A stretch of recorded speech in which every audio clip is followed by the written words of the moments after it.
Lisa Monk, we are so happy to have you here for an episode of Shok Talk. Thank you so much for joining us. Of course, happy to be here. Rich and I are so glad to have Lisa joining us today. Lisa is the trial implementation director for the race car trial. Did I get that right? Yes. Can you please give us a little intro? Let us know what race cars is and a little bit about yourself. Sure. So I've been a nurse for 38 years, but I tell my kids I'm 29, so they haven't figured out the math yet. But I've worked in cardiac services all of my career. I spent about 10 years at the bedside, and the rest of the time has been in quality improvement and education. And back in 2006, I was invited to be a part of the Duke team that was working on heart attack improvement. And that started my career with Duke. I actually switched jobs and am formally employed by Duke now. So that's a little bit about myself. And then the race cars trial, actually we started about 4 years ago, and we're looking to improve survival from out-of-hospital cardiac arrest, but not just survival, but survival with good neurological function. We want patients to go back to their families, but we're funded by the National Heart, Blood, and Lung Institute. It's a 7-year trial. 4 years of those will be the actual intervention, and we have 18 months left to go in that 4 years. So we're pretty excited. So we're hopeful that the trial will show that the 4 interventions that we're working on have a statistical significance in improving survival from out-of-hospital cardiac arrest. And then if it does, then we're hopeful that it'll inform the cardiac arrest guidelines. Amazing. That's a lot. But let me just to do a little clarification. So it's through Duke. So it's focusing on the state of North Carolina, is that correct? That's correct, Duke Clinical Research Institute. And we actually have 62 of the 100 North Carolina counties participating in the trial. Oh, wow. Is that a huge geographic territory within North Carolina? It is. It covers about 80% of North Carolina's population. So we're pretty excited. And we think it's based on our history in North Carolina of working with EMS agencies and hospitals and fire and 911 across the state. When we asked them to participate and help us to improve survival, that they were willing to get on board with us. Rich has been talking my ear off about race cars for probably since the day you launched the project. Rich, how did you first learn about race cars? I've heard about it through the channels, and it's just been something that is really mind-blowing to me because it is such a large-scale study that has such a large catchment area of population. So it seems that a lot of the interventions are ones that are coming off of the National Institute of Health's recommendations for cardiac arrest preparedness. What are some of the interventions that you're working on and studying in those counties now? Yeah, so one thing that I do want to mention is that there's 350,000 cardiac arrests per year, and unfortunately less than 10% of those survive. And if it's even worse in rural areas, about 6 to 8%. And so, we're really interested in trying to figure this out. So the 4 interventions that we chose to work on, 2 are with our 911 telecommunicators. So when you call into 911, we are assuring that they can recognize early that the person's in cardiac arrest. And I'm sure you can imagine it's like playing charades over the phone, trying to figure out that somebody is in cardiac arrest. And then cardiac arrest patients, as you all probably know, about 40% of those have abnormal breathing, and people mistake that as normal breathing. And so 2 of the interventions, one is to assure that 911 recognizes early and sends appropriate help. And another kind of interesting thing, but not all fire departments actually respond to cardiac arrest, and there are more fire agencies than there are EMS agencies. So theoretically, fire should be able to get there more quickly. But then you think about our rural communities where fire is actually all volunteer, so they're not as fast. And so it's important to have law enforcement as part of that response as well. So 911 recognition early and sending appropriate help. And then next would be to get hands on chest as quickly as possible. So those are the first 2 interventions. Then the third is optimization of first responders, which includes both our fire departments and law enforcement. enforcement. Kind of another interesting thing is that not all fire departments, and especially law enforcement, are not equipped with AEDs, and so having the equipment that they need to actually do their job. And then the fourth intervention is around community training and education. And as you all know, there's been lots of studies on what's the best way to train your community, but we still see really low bystander CPR rates at about 40%, and then even worse, AED application and defibrillation somewhere between 1% and 4%. So tons of opportunities in these four interventions. Yeah, and what's been striking to me is, we've been following the statistics around cardiac arrest, survival rates, as well as public access to defibrillation and bystander CPR rates. And, for the past decade or so, it seems to be somewhat unchanged. We keep, going down the pathway of getting more people trained and really kind of harping on how this is important. And we know that we got some progress, when it became into the national spotlight with Damar Hamlin's cardiac arrest, and people were really paying attention to what was going on. And we've seen some new defibrillation bills and initiatives to get more people trained in CPR that have come out in the past couple of years.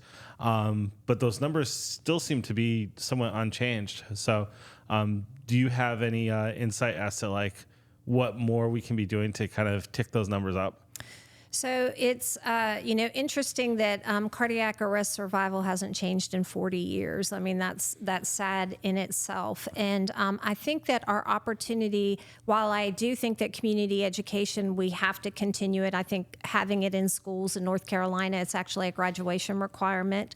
But to start early and, hopefully the kids will go home and then teach their parents and grandparents, because 80% of cardiac arrests happen in the home, right? But I do think much of our opportunity lie within our 911 telecommunicators in those centers, because they are trained very well in recognition. Probably the one opportunity in our telecommunication centers is data collection. And while they have quality improvement programs in place, not all quality improvement actually measures time in actual recognition. And so we are collecting 911 data through the CARES registry.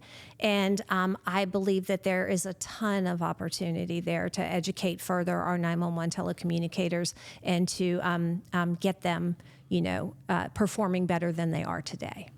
I'm glad that you mentioned the CARES registry, the cardiac arrest registry to enhance survival.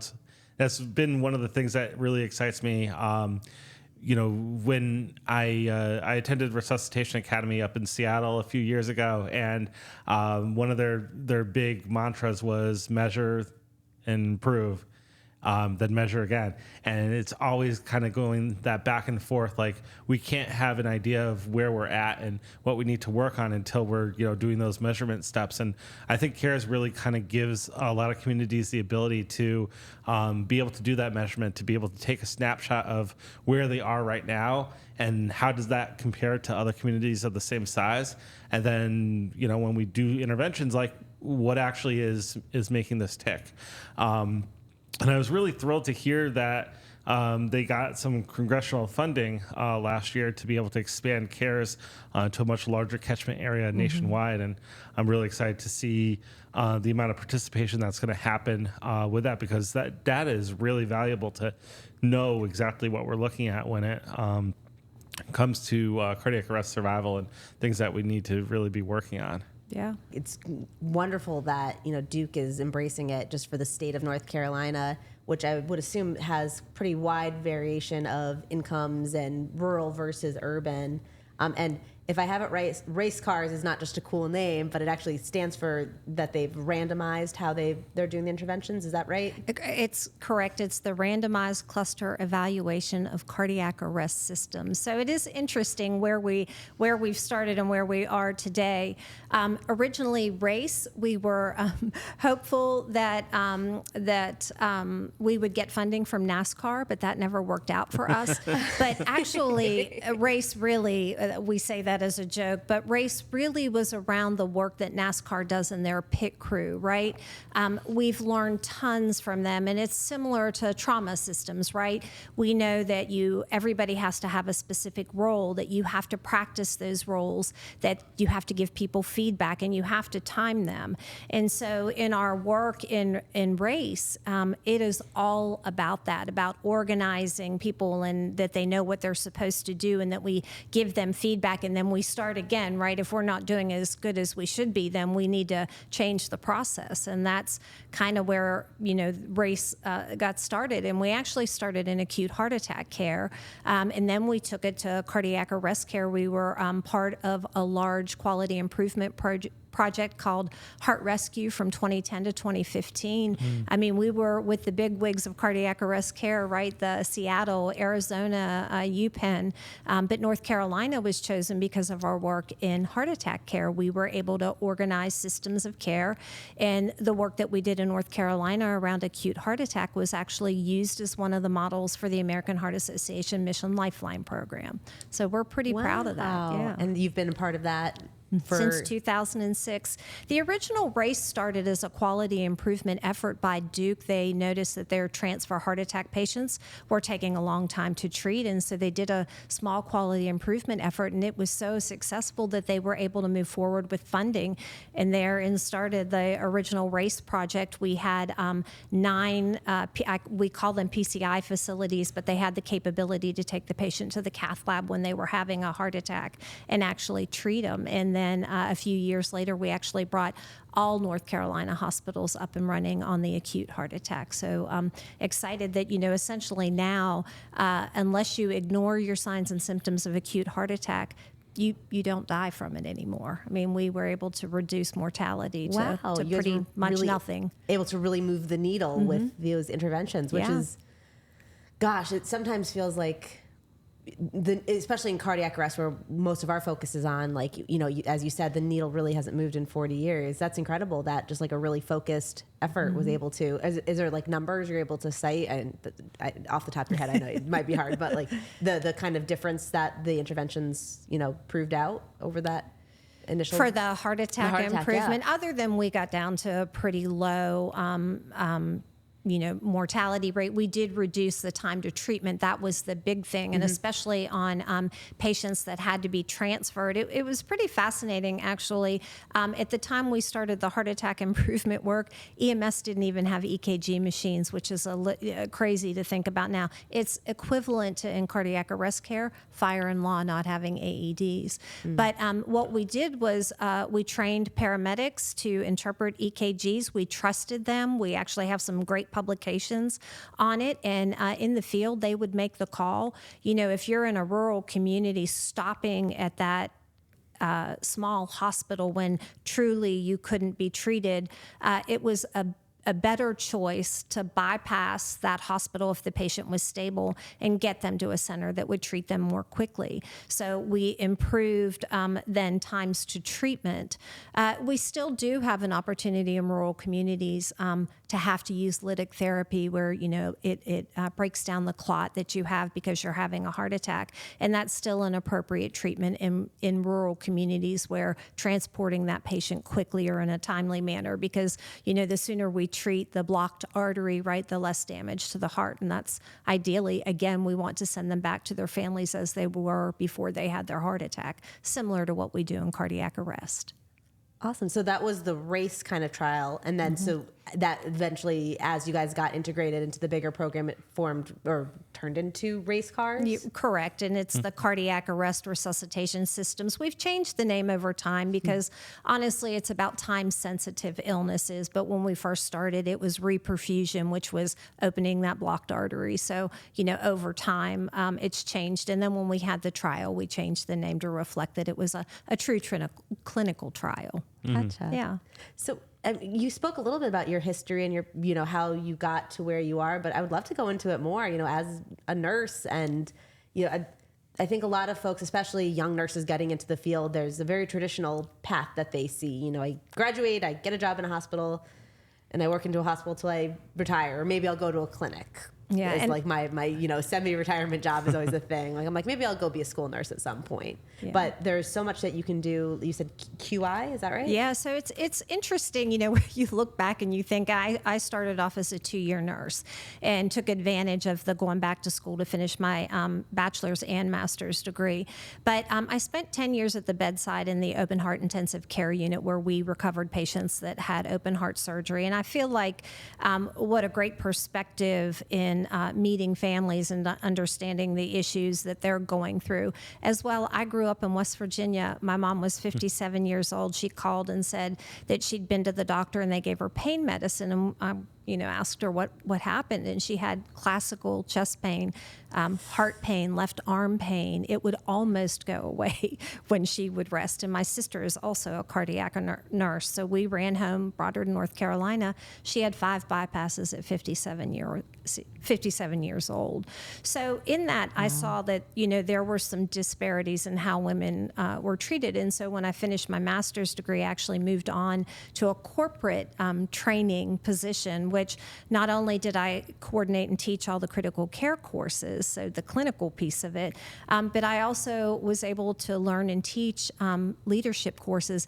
And there began my career in quality improvement, because a big piece of that was, quality improvement in collecting data. And then I moved from corporate ed into an operational improvement advisor, where I worked in cardiac services and helped them improve heart attack care, cardiac arrest care, just really anything that there was opportunity to improve. Patient satisfaction scores, physician scores. I mean, it's kind of funny to think of where I've come from, but I wasn't just clinical, but I actually worked with leaders to improve, their employee perception scores as well. So interesting, and I love data. I love registries. I love data entry. I'm a little crazy sometimes, but yeah, so it's been interesting. And then I did have a brother-in-law in 2008 on January 1. My sister, who'd been a cardiac nurse for 30 plus years, found him dead in the chair. He was an unwitnessed 57-year-old cardiac arrest victim, and she couldn't do anything to help him, even though she'd been trained all those years. And so to me, I know there's nothing that we can do about the unwitnessed arrest, but what a great opportunity when we see somebody go down. And so that kind of inspires me to try to train the public, even though we know many times they won't act. And then some of my favorite people are the 911 telecommunicators that we've engaged with, and what great opportunity. I really think that a lot of our work, that they might be the saviors, if you will, of many people to come in the future. Yeah, telecommunicators play such a huge role in not only being that initial access to the 911 system, the first people that are evaluating or assessing a patient to have any idea what could possibly be going on. They have to collect so much information. They get such convoluted stories, and it's really hard for them to pick through all that relevant data, to find what's relevant in the data that they're getting. But the bystander-initiated CPR rates really are a result of many of them. We know that there's some communities that don't even use telecommunicator CPR yet, which feels like such like a thing of the past, but like it's something that has been so important to be able to get hands on chest as fast as possible when cardiac arrest is recognized, until EMS responders are dispatched to the call. But you had also mentioned, getting access to defibrillation. That's something else that 911 dispatchers are really important to be able to recognize where defibrillators are. And in many cases, they don't have access to registries to really know where defibrillators are located and whether or not they'll be accessible. What sort of things, in your experience in race cars has kind of, shown where we need to improve on that front? Yeah, so again, interesting that, the public access defibrillation program started in the late 80s and early 90s. And unfortunately, what they didn't know, it was a great idea to put it out there, but they forgot to tell 911 where those locations. So, communities now in our program are trying to go back and find those, also to confirm that they're working and that the batteries are working and that the pads aren't expired. The good thing in North Carolina, and I don't know if this is a national requirement, but if an AED company sells an AED in North Carolina, they have to report it to the Office of EMS, but there's never that next step about the Office of EMS letting the counties know. And so we've been able for our intervention counties to share that information. And then we did have some interesting work done in one of our counties where they actually assigned some medical students to call around and try to figure out where all those are so that they can be documented. The other thing that continues to happen, though, is that AEDs are placed where people can't get to them because of the expense. They're also worried that people are going to take them or damage them. But, ideally you want AEDs outside where they're accessible 24/7. And our colleagues in Denmark have been, able to do that. They have an 80% CPR rate because you can't get your license, your driver's license, without being trained. But they also moved AEDs outside, and they have a really great citizen and kind of professional response system in place, so that if somebody does have a cardiac arrest, it's likely that somebody will arrive, do CPR, and bring an AED with them. Yeah, and we know that there's a lot of movement on PulsePoint in the United States with their registry, which they've made free to all communities to be able to use. And the way that they function is being able to have people crowdsource or be able to list defibrillators that are in their locations, take photos of them, give all the information about the device, have the people responsible for the device, include data about when pads and batteries expire so that they can get notifications of that. And then they've made that registry as something that integrates very well into many of the more popular 911 CAD systems, computer-aided dispatch systems. So that information comes up on the screen of the 911 dispatcher when they enter a call that's coded as a cardiac arrest, so that they're able to say, okay, yeah, there is an AED that's located nearby. It is in an outdoor enclosure, or it's inside a grocery store, but the grocery store's hours, and they pick this from the Google My Business listing, are until 9:00 p.m. So it's unlikely that they'll be able to get into that store to retrieve it. So it gives them a lot of that data about what's nearby, and that's something I've been really following closely. And Richard Price has been a really great advocate. He's the founder of PulsePoint Foundation, and really looking to find ways that they can reduce response time and get defibrillators and bystanders to people faster to deliver CPR and defibrillation. Yeah, it's interesting. One thing that I like about them, and HeartRunner is similar. That's what Denmark uses. But I like the professional piece of that, because most cardiac arrests happen at home. So there's the bystander response, which they, as I understand it, only get deployed if it's a public area, right? So having more professional responders that get called to homes, you worry about safety of those people responding. But, if you have them as part of that more professional response, that they're, I think there's such opportunity to leverage retired nurses, retired physicians, anybody really, nursing assistants who are interested, just any respiratory therapists. I mean, there are so many people out there who we could leverage to be a part of this work.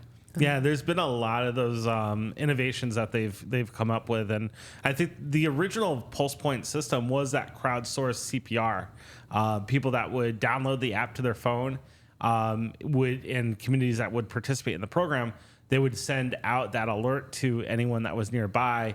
But there are a lot of people that have that concern about, am I getting dispatched into a unsafe situation and putting, the public at risk when doing that. Yeah. And that was one of the reasons why they started to look at the verified responder program as well. And with that, they increased the radius of response. So rather than being, 2-3 blocks away that a Joe Schmo in the public's able to get dispatched to, they may go 2-3 miles. And some of the communities that are using the verified responder program have also outfitted those off-duty firefighters and police officers and EMS nurses with defibrillators to keep in their vehicles, so that they can respond with those, to locations in their community and be able to, get out there first. I did see something on their website recently that on average, they're able to get a responder, whether that be a bystander or a professional rescuer, on scene within 2 minutes of the 911 call.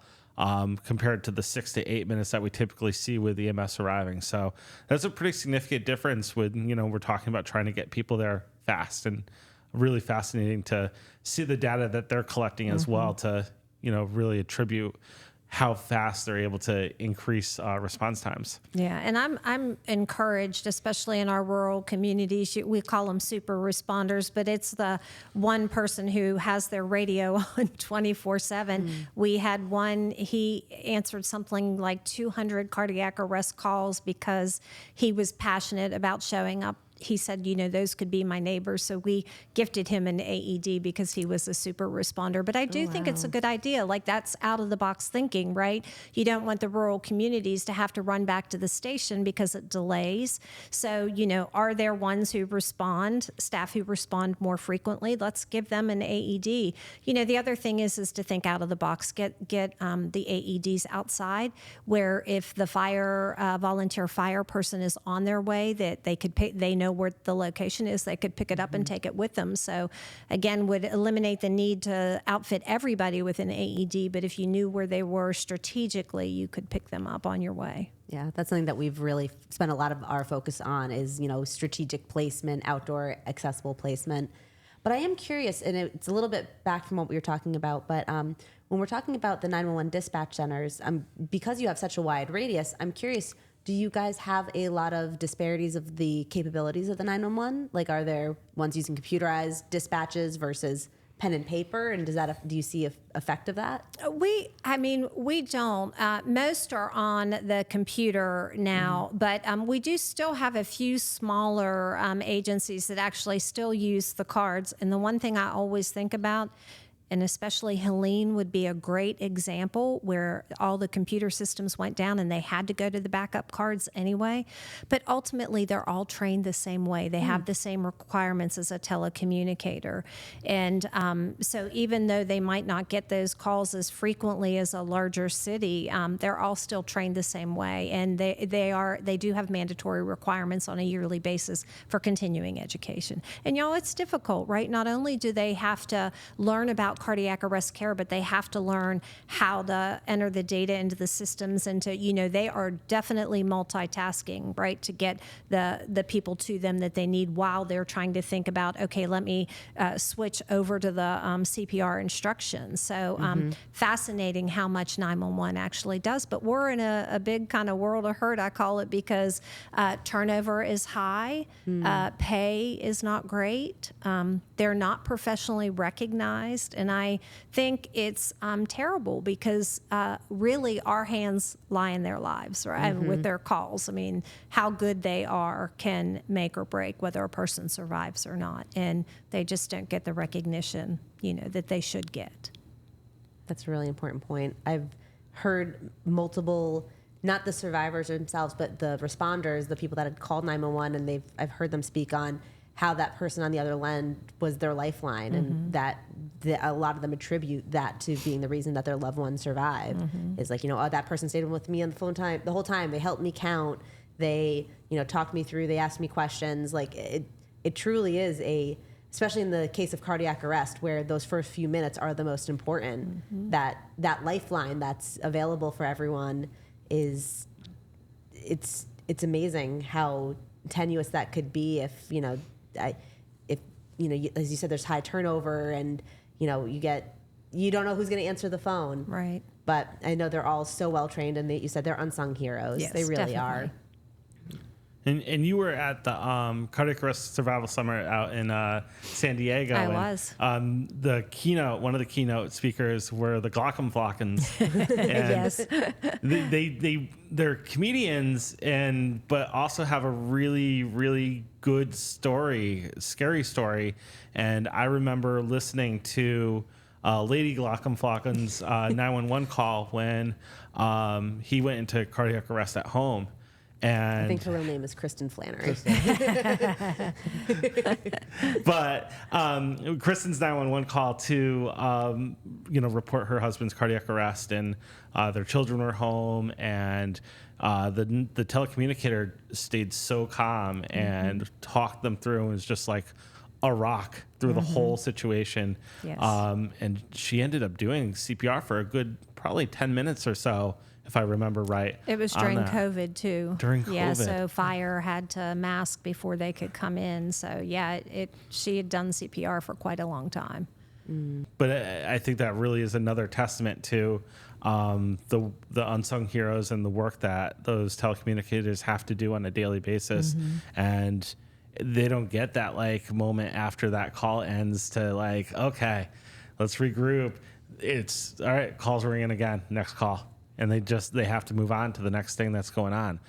So that definitely is what makes it a really difficult and shaky career. And they don't get a lot of that follow up to know, hey, that person I talked to, like they survived or they didn't survive, and you don't know.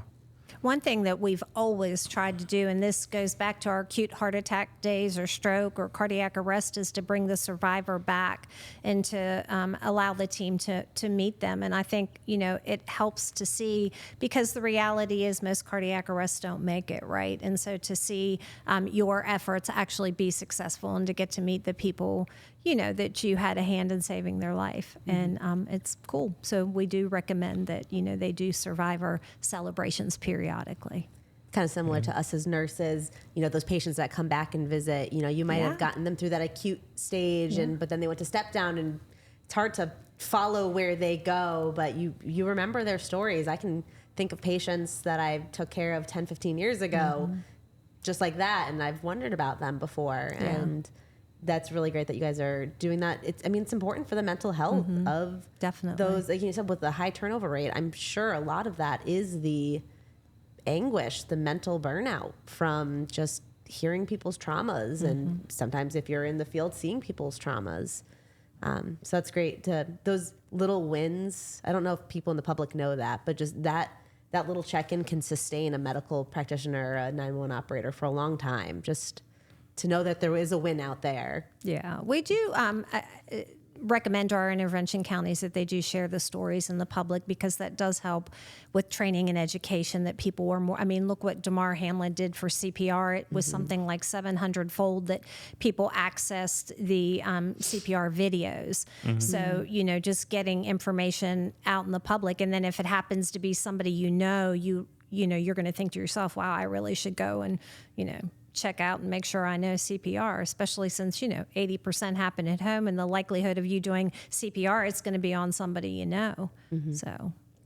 So I would love to just look back at the race cars in general. So you said there's 62 counties, is that right? Yes. Now some are intervention counties, you mentioned, and some are not. Yes. So does that mean that we're not encouraging CPR at all? Like what is the difference between the two? We recruited 62 counties. They were randomly assigned to control and intervention, and we wanted to make sure that those groups looked alike as far as things like, county size, some of the cardiac arrest statistics like survival rates, bystander CPR rates. So then they were assigned. But what a control county means is that their usual care, we don't ask them to stop caring, but they continue to follow the protocols and guidelines that have been set forth by the AHA and their counties and the Office of EMS. So they continue to do what they would always do. So if a guideline update comes down from the AHA, then they're fine to go ahead and implement that. So we don't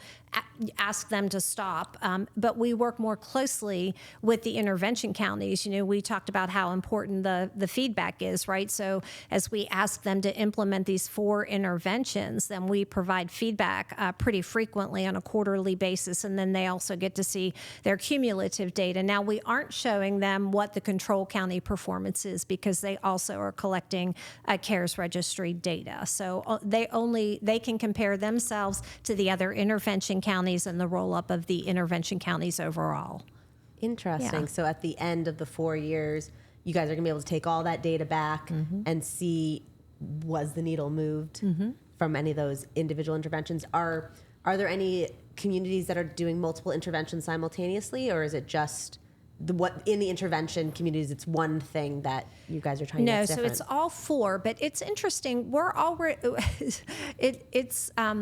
what we're asking them to do is nothing new. It's already a part of the guidelines. But the question is, how well did they implement it, right? And so a piece of that is the whole quality improvement process. When you make a change, did it make a difference? We'll provide you feedback. Do we need to do something differently?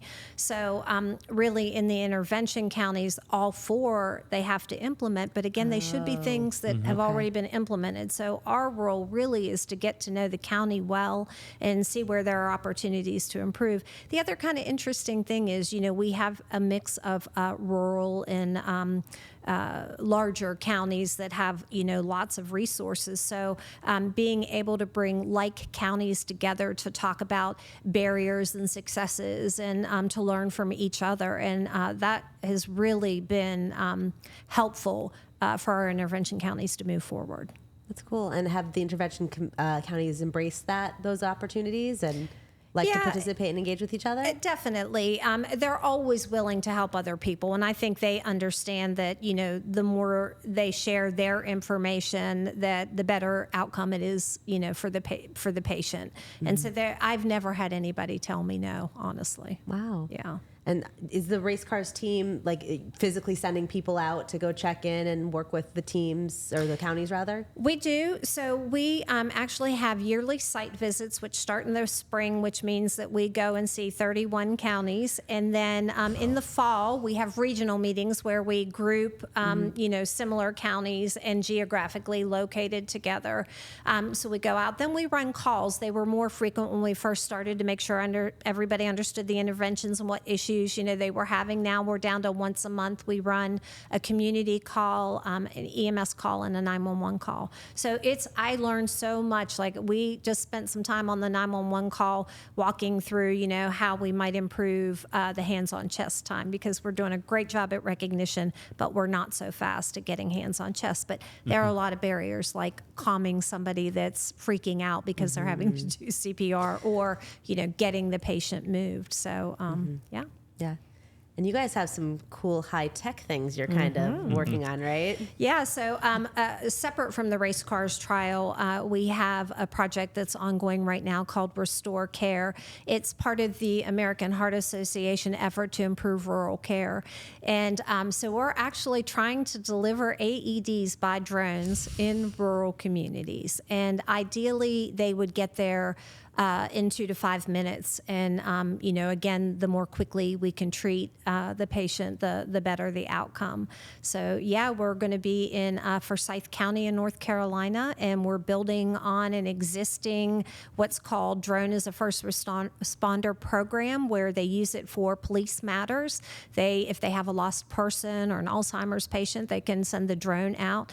But the drone for the AED is a lot bigger. I mean, think 4x4, 4 feet tall, 4 feet wide, because it has to be big enough to carry the AED, which we estimate to be, less than 10 pounds. But the other person that is working with us is James City County, Virginia, which is the Williamsburg area. Now, one of the reasons we've engaged with them is because they didn't have any drone programs in place. And so it's important for us, as we evaluate this technology and if it's going to work, we also need to understand the steps of getting this program up and running. So hopefully it will show, that delivering an AED by drone is feasible to move on to a clinical trial. But we also need to understand the steps to implementing. And I thought in healthcare that we were bad about acronyms. Well, wait till you try to work with the FAA. I needed the big old book of acronyms for this work when it started. But there are a lot of regulations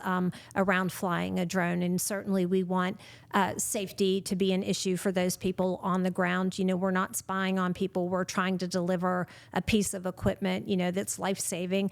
We even have a parachute should, for some reason, the drone become disconnected or lose battery power or something, so that it wouldn't injure somebody below. But theoretically, what happens is somebody recognizes a cardiac arrest, you call 911.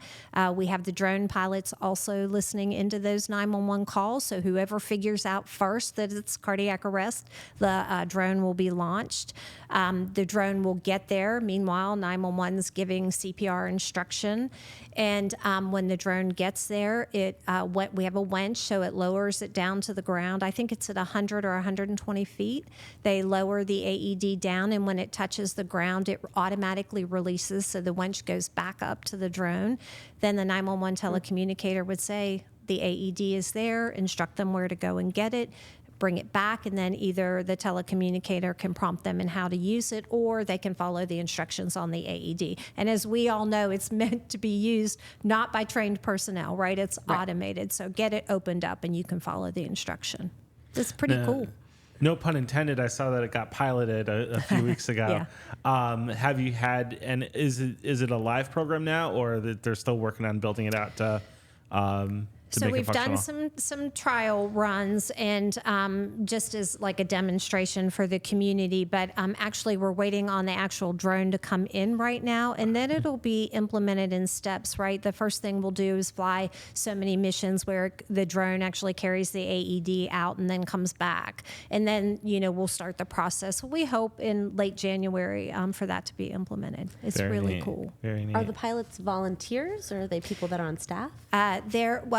They are actually asking for some part-time drone pilots to apply for positions, and then they'll work closely with our Forsyth County Sheriff's Department, who already have a whole team of trained drone pilots. But it does take special training. You have to have credentials. So the Forsyth County Sheriff's Office will lead that effort, and we'll have some part-time pilots, because as you all are aware, you can't always fly a drone, right? There's weather restrictions and some other things that would prevent us from flying. But they're specialty trained.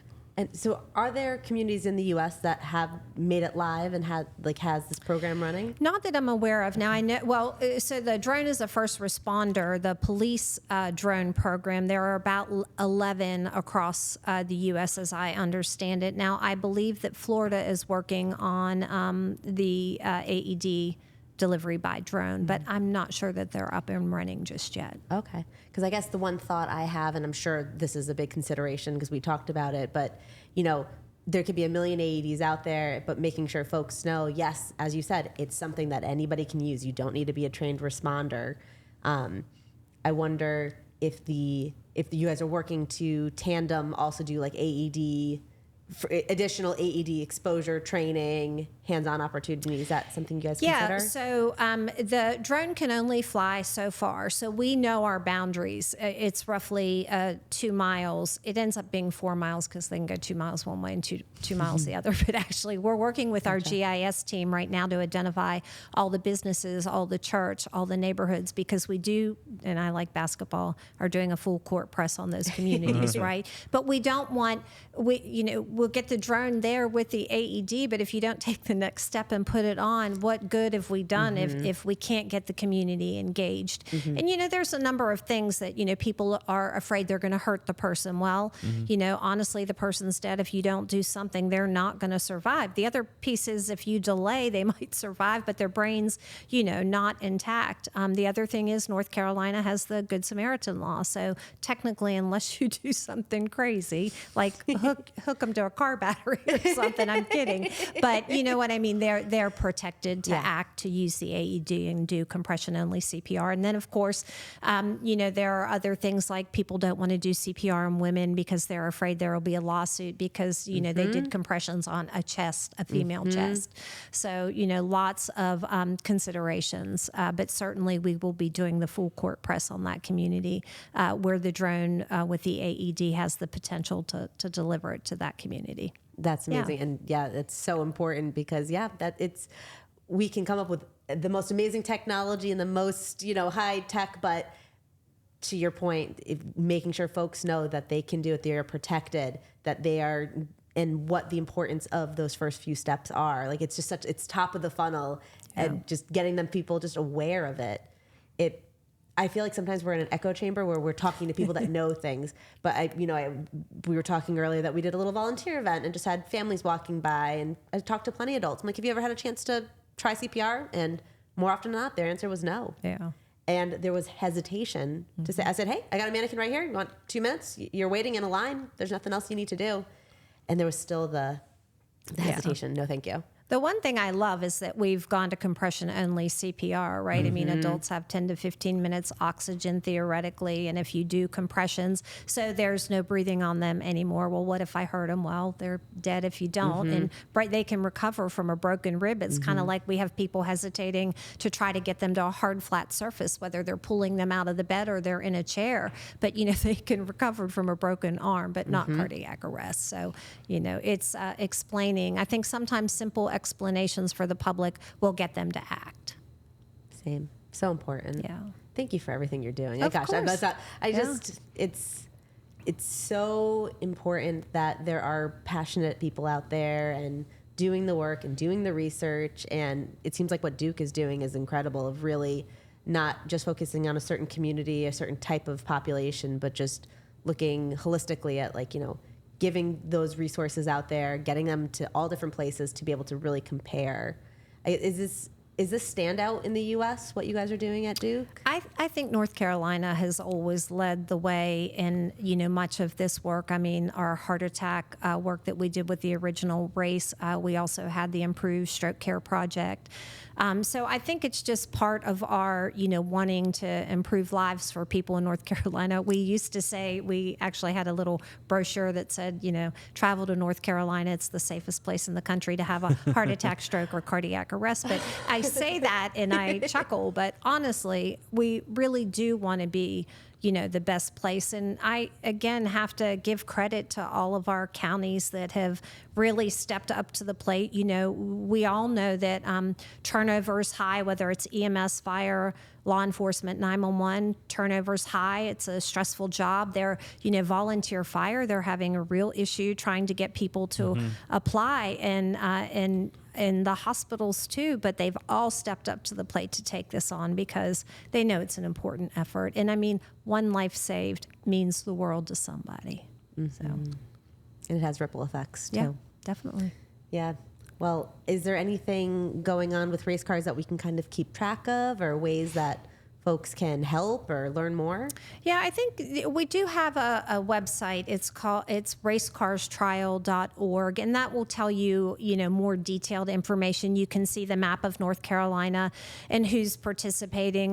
The other thing I mentioned is we do have the survivor stories and training and education that's out in the public in those counties. So, if you're interested, look at the map and go to the counties and, see if you can find some good news. But ideally, what will happen next is we have about 18 months left to go. I didn't mention, but we have a long-term survivor study that we're doing as well. So we're following up at 3 months and 12 months if they've survived, because there's little research out there on how to help patients after they have a cardiac arrest. We know they're a lot like a PTSD, but to provide support, there's not support groups for that. So that it will take us a year after the formal intervention to finish that work, and then we will publish and probably present, hopefully at the AHA, our findings, and hopefully that it's a statistically significant impact that we've made, and that hopefully they'll become a part of the guidelines. The other thing we hadn't really talked about is what happens to the control counties, and so we do have plans to share all of the tools that we've developed along that have been given to the intervention counties. We have a really nice manual of operations that outlines best practices and kind of expectation and those sorts of things. So when we do get to the end of this, we do plan on putting, having a meeting with them to share the results. Everybody will be invited, and then to put that information out there should they want to use it. Amazing. And then I would assume that then those discoveries and reflections will be able to spread to the rest of the country and definitely worldwide. Hopefully inform the guidelines. I didn't say this earlier, but I think it's something like 1.6% of the cardiac arrest guidelines are supported by clinical trials.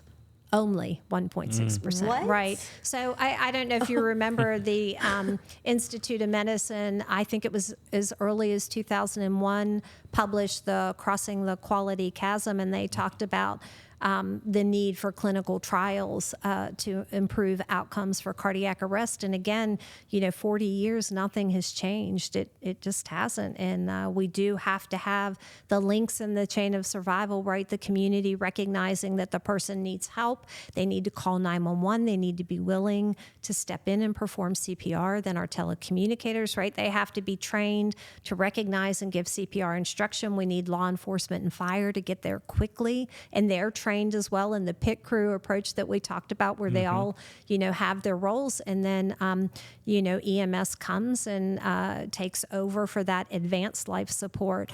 But really, the one thing that hits home for me is cardiac arrest is a pre-hospital disease.